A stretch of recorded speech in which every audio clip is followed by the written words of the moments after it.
आज डिस्कस करेंगे मैग्नेटिज्म और उसके टाइप्स के बारे में। मैग्नेटिज्म होता क्या है और उसके कौन कौन से मेन टाइप्स होते हैं। मैग्नेटिज्म होता क्या है? किसी भी चीज को अट्रैक्ट करना या फिर रिपेल करना, दोनों ही हमारे मैग्नेटिज्म में आते हैं।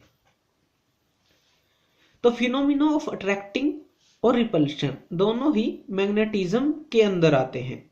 अगर कोई मटेरियल के अंदर ये प्रॉपर्टी है, कोई मटेरियल है उसके अंदर ये प्रॉपर्टी है कि वो किसी चीज को अट्रैक्ट करता है, किसी मेटल को, किसी एटम को, या फिर वो उसको रिपेल करता है, तो उसको हम मैग्नेटिक मटेरियल मानते हैं। तो इसके अंदर ये दोनों प्रॉपर्टी होती हैं, अट्रैक्ट करना और रिपेल करना। जो भी मैग्नेट है, जो ये मैग्नेट है, इसके अंदर दो पोल हमेशा होते हैं, एक साउथ पोल जिसको हम बोलते हैं, एक नॉर्थ पोल। दोनों की जो स्ट्रेंथ है वो इक्वल और अपोजिट होती है, इक्वल बट अपोजिट होती है। किसी भी मैग्नेट के आप कितने भी टुकड़े कर लें, उसके अंदर अगर आप इसको तोड़ देते हैं तो जब ये दूसरा टुकड़ा होगा उसके अंदर भी साउथ और नॉर्थ पोल जरूर होंगे, और जो दूसरा टुकड़ा हमने तोड़ा है उसके अंदर भी साउथ और नॉर्थ पोल जरूर होंगे। अगर हम इनको भी तोड़ देते हैं तो जब ये छोटे होंगे तो इसमें भी साउथ नॉर्थ पोल होंगे, इसमें भी साउथ नॉर्थ पोल होंगे। मीन्स अगर हम मैग्नेट को कितना भी तोड़ दें तो उसके अंदर ये दो पोल जरूर रहते हैं, उनकी स्ट्रेंथ इक्वल और अपोजिट होती है। ये मैग्नेट की प्रॉपर्टी है। तो आज हम कुछ मैग्नेट के मेन टाइप्स के बारे में डिस्कस करेंगे। हम जानते हैं हमारे पास अगर कोई मैग्नेट है, उसका साउथ और नॉर्थ पोल है, अगर दूसरा मैग्नेट हम उसके पास रख दें और साउथ नॉर्थ की तरफ हो और दूसरी तरफ नॉर्थ हो, तो ये क्या करते हैं, एक दूसरे को अट्रैक्ट करते हैं क्योंकि ये ओपोजिट पोल हैं। अगर यहाँ पे मैं एक मैग्नेट और रख दूं, नॉर्थ को नॉर्थ की तरफ करके रख दूं और दूसरी तरफ साउथ हो, तो क्या होगा, ये एक दूसरे को रिपेल करेंगे। क्यों? क्योंकि सेम जो हमारे पोल हैं वो सेम साइड पे हैं। तो मैग्नेट की जो प्रॉपर्टी है वो क्या है कि जो अपोजिट पोल हैं वो एक दूसरे को अट्रैक्ट करेंगे और जो सेम पोल हैं वो एक दूसरे को रिपेल करेंगे। तो आज डिस्कस करते हैं इसके जो मेन टाइप्स हैं उसके बारे में और उसकी कुछ बेसिक टर्म्स। जो कुछ बेसिक टर्म्स हैं पहले वो देख लेते हैं। मैग्नेटिक ससेप्टिबिलिटी ये क्या होती है, इसको हम डिनोट करते हैं इस साइन से, इसको जाई एम भी बोलते हैं।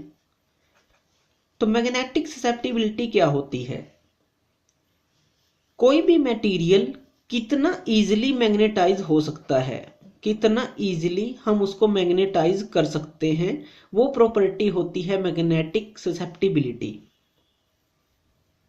ये नेगेटिव होती है डायमैग्नेटिक मटेरियल के लिए। ये हम डिस्कस करेंगे नेगेटिव क्यों होती है, क्योंकि डायमैग्नेटिक मटेरियल एक्सटर्नल फील्ड का अपोज करता है, ये अपोज करता है, इसलिए नेगेटिव होती है।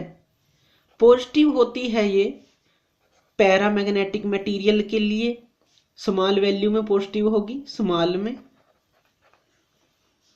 और फेरोमैग्नेटिक मटेरियल के लिए लार्ज वैल्यू में पॉजिटिव होगी। तो मैग्नेटिक ससेप्टिबिलिटी जो है वो है मटेरियल की प्रॉपर्टी कि कितना इजीली कोई मटेरियल मैग्नेट में तब्दील हो सकता है, उसके अंदर बदल सकता है। नेगेटिव होती है ये डायमैग्नेटिक के लिए, स्मॉल अमाउंट में पॉजिटिव होती है पैरा के लिए, और लार्ज अमाउंट में पॉजिटिव होती है फेरो के लिए। तो ये मैग्नेटिक ससेप्टिबिलिटी की वैल्यू है। दूसरी है मैग्नेटिक परमिएबिलिटी। परमिएबिलिटी अगर इसकी वैल्यू हाई है किसी मटेरियल के लिए तो वो उतना ही अच्छा मैग्नेटिक मटेरियल माना जाता है। जितनी परमिएबिलिटी की वैल्यू होती है, हम इसको म्यू से डिनोट करते हैं, जितनी ज़्यादा म्यू की वैल्यू होती है हम मानते हैं कि उतना ही अच्छा वो मैग्नेट बन सकता है या उतना ही अच्छा मैग्नेट होता है। तो ये दो प्रॉपर्टी हैं जो बेसिक्स हैं इसकी, कि ससेप्टिबिलिटी कितनी होनी चाहिए अकॉर्डिंग टू मैग्नेट मटेरियल की, और परमिएबिलिटी कितनी होनी चाहिए। तो ये कुछ बेसिक प्रॉपर्टी हैं। तो सबसे पहले अब हम डिस्कस करते हैं इसके टाइप्स जो हैं, वो है सबसे पहले पैरामैग्नेटिक। पैरामैग्नेटिक कौन सा होता है? जो पैरामैग्नेटिक है, सबसे पहले हम देखते हैं कि हम जानते हैं कोई भी जो एटम है, कोई भी मॉलिक्यूल है, उसके जो इलेक्ट्रॉन्स ऑर्बिट के अराउंड रोटेट करते हैं। मान लीजिए न्यूक्लियस है और इलेक्ट्रॉन इसके चारों तरफ मूव करते हैं। तो लास्ट की ऑर्बिट में हम जानते हैं जो इसकी ऑर्बिट है वो कौन कौन सी होती हैं, एस पी डी एफ, इस तरह से होती हैं। लास्ट की ऑर्बिट में कितने अनपेयर इलेक्ट्रॉन हैं? मान लीजिए पी ऑर्बिट है जिसके अंदर 3 हमारे पास ये चैम्बर हैं।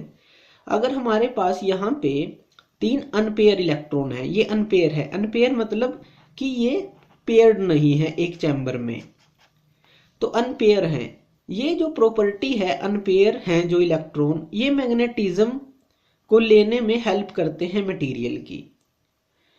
तो पैरामैग्नेटिक के अंदर ये अनपेयर होते हैं जो ऑर्बिट होती है लास्ट। तो पैरामैग्नेटिक मटेरियल हैं, उनके अंदर ये अनपेयर इलेक्ट्रॉन जब एक्सटर्नल फील्ड अप्लाई करते हैं तो ये उसकी तरफ अट्रैक्ट हो जाते हैं। हम इसका एक डायग्राम देखते हैं। मान लीजिए ये कोई मटेरियल है,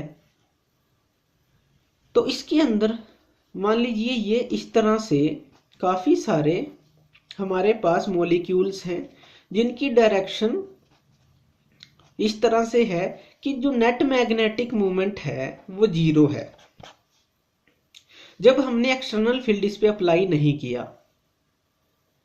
लेकिन जब हम इस पे एक्सटर्नल फील्ड अप्लाई करते हैं, मान लीजिए इस डायरेक्शन में हम मैग्नेटिक फील्ड अप्लाई करते हैं, तो क्या होगा? तो ये पैरामैग्नेटिक जो मटेरियल है, ये जो इसके मॉलिक्यूल हैं, ये अपने आप को अलाइन कर लेंगे। जो ज़्यादातर हैं वो अलाइन कर लेंगे एक ही डायरेक्शन में, जिस डायरेक्शन में हमने मैग्नेटिक फील्ड अप्लाई किया है। तो ये मैग्नेटिक प्रॉपर्टी इनके अंदर आ जाएगी जब हम एक्सटर्नल मैग्नेटिक फील्ड अप्लाई करेंगे। और जैसे ही हम मैग्नेटिक फील्ड को रिमूव करेंगे तो ये अपनी जगह दोबारा से वापस ले लेंगे। तो ये लेस मैग्नेटिक माने जाते हैं। जब हम रिमूव करते हैं मैग्नेटिक फील्ड को तो इनमें से जो मैग्नेटिक प्रॉपर्टी है वो भी लगभग रिमूव हो जाती है। जो ये मटेरियल हैं ये कौन कौन से हैं? प्लेटिनम इसके अंदर होता है, एल्यूमिनियम होता है, कॉपर सल्फेट आप इसके अंदर ले सकते हैं। तो इस तरह के मटेरियल हैं जो पैरामैग्नेटिक हैं, जो एक्सटर्नल मैग्नेटिक फील्ड में हल्के से अट्रैक्ट होते हैं, उसी डायरेक्शन में अपने आप को फॉर्म कर लेते हैं और मैग्नेटिक प्रॉपर्टी को ले लेते हैं। तो ये होते हैं पैरामैग्नेटिक। दूसरा है डायामैग्नेटिक। डायामैग्नेटिक कौन से होते हैं? डायामैग्नेटिक मटेरियल को हम जनरली वुड भी बोल सकते हैं, जो लकड़ी होती है, वाटर होते हैं। मीन्स जो हमारे जनरल सारे मटेरियल हैं वो डायामैग्नेटिक हैं। उसका हम एक डायग्राम देखते हैं। मान लीजिए इसके अंदर कुछ मॉलिक्यूल्स या एटम्स हैं, इसके अंदर कोई भी नेट मैग्नेटिक डाइपोल मूवमेंट नहीं होती जब तक हम एक्सटर्नल मैग्नेटिक फील्ड अप्लाई नहीं करते। जब हम इसके अंदर अप्लाई करते हैं, एक्सटर्नल मैग्नेटिक फील्ड को अप्लाई करते हैं, तो क्या होता है? इसके अंदर डाइपोल मूवमेंट इंड्यूस हो जाती है, लेकिन ऑपोजिट डायरेक्शन में। तो ऑपोजिट डायरेक्शन में होने का क्या मतलब है? फील्ड हमारा इस तरफ जा रहा है और जो इंड्यूस हमारी ये इंड्यूस होगा, जो मैग्नेटिक प्रॉपर्टीज के अंदर जो मॉलिक्यूल वो इसको ओपोज करेंगे। तो डायमैग्नेटिक मटेरियल हमेशा एक्सटर्नल फील्ड को ओपोज करता है। एक और डायग्राम हम इसकी देख लेते हैं। मान लीजिए कोई मटेरियल है, अगर मैग्नेटिक फील्ड लाइंस जाएंगी तो ये इस तरह से रिपेल कर देगा मटेरियल उनको, इसके अंदर से उसको नहीं जाने देगा, बाहर की बाहर ही उसको रिपेल कर देगा जो डायमैग्नेटिक है। लेकिन पैरामैग्नेटिक का अगर हम एग्जांपल देखें तो ये मैग्नेटिक फील्ड ऑफ लाइंस को अपने अंदर से निकालने की कोशिश करेगा। तो ये भी इनके अंदर एक डिफरेंस है। और थर्ड है हमारे पास फेरोमैग्नेटिक। फेरोमैग्नेटिक मटेरियल क्या है, यहाँ पे देख लेते हैं इसको। जो फेरोमैग्नेटिक मटेरियल है वो क्या है? फेरोमैग्नेटिक के अंदर ये सेम होता है हमारा पैरामैग्नेटिक की तरह ही, इसके अंदर लेकिन हम डिफरेंट थ्योरी का यूज करेंगे इसको समझने के लिए। डिफरेंट थ्योरी मींस उसको हम बोलते हैं डोमेन थ्योरी। ये बहुत ही स्ट्रॉन्ग मैग्नेट माने जाते हैं, मैग्नेटिक प्रॉपर्टी वाले, जैसे आयरन है, इसका सबसे बढ़िया एग्जांपल आयरन है। इसके अंदर ये कुछ डोमेन्स होते हैं जिनके अंदर क्या है, अलग अलग डायरेक्शन के अंदर अलग अलग डाइपोल मूवमेंट होती है।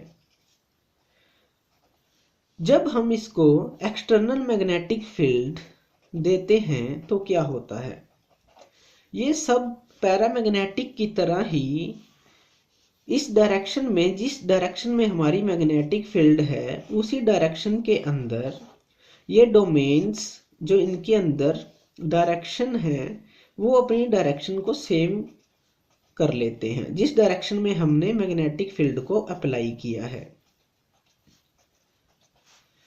तो इसके अंदर मैग्नेटिक प्रॉपर्टी आ जाती है। तो मैग्नेटिक प्रॉपर्टी इसके अंदर इतनी होती है कि जब हम एक्सटर्नल मैग्नेटिक फील्ड को रिमूव भी कर लेंगे तो कुछ टाइम के लिए इसके अंदर मैग्नेटिक प्रॉपर्टी रहती है। ये अपनी पूरी पोजीशन को गेन नहीं करते, ये हल्के हल्के डिफॉर्म होना स्टार्ट करते हैं, बिल्कुल हल्के हल्के डिफॉर्म होना स्टार्ट करते हैं। तो जिससे क्या होता है, काफ़ी लंबे समय तक इसके अंदर मैग्नेटिक प्रॉपर्टी रहती है। ये डोमेन होते हैं जो रीजन है। फेरोमैग्नेटिक मटेरियल के अंदर इनको हम डोमेन बोलते हैं, जो ये रीजन होते हैं। ये सबसे बड़ा कारण है फेरोमैग्नेटिक मटेरियल का, क्योंकि जो डोमेन्स हैं ये इंटर रिलेशन के कारण स्ट्रॉन्ग मैग्नेटिक प्रॉपर्टीज को पैदा करते हैं। फेरोमैग्नेटिक मटेरियल का भी अगर हम एक एग्जांपल लें, मान लीजिए कोई मटेरियल है, जब उसमें से मैग्नेटिक फील्ड लाइंस क्रॉस करेंगी तो वो ज़्यादातर बहुत ज़्यादा इसके बीच से पास करेंगी। तो ये फेरोमैग्नेटिक मटेरियल की प्रॉपर्टी होती है। तो इस तरह से हम इन तीनों टाइप्स को बता सकते हैं। डायामैग्नेटिक जो रिपेल करते हैं, जो हमने बात की थी कि इसके अंदर ये नेगेटिव वैल्यू होती है मैग्नेटिक ससेप्टिबिलिटी की। पैरामैग्नेटिक जो लो वैल्यू होती है पॉजिटिव, मींस इसके अंदर लो मैग्नेटिक प्रॉपर्टी होती है। और फेरो के अंदर लार्ज वैल्यू होती है, मींस इसके अंदर लार्ज मैग्नेटिक प्रॉपर्टी होती है। तो इस तरह से काफ़ी सारे मटेरियल को हम डिफाइन कर सकते हैं इन कैटेगरीज के अंदर। तो ये था मैग्नेटिज्म और उसके कुछ basic types. Thank you video देखने के लिए, और ज़्यादा अपडेटेड वीडियोस के लिए आप मेरे चैनल लर्न एंड ग्रो पे मुझे सब्सक्राइब कर सकते हैं। Thank you.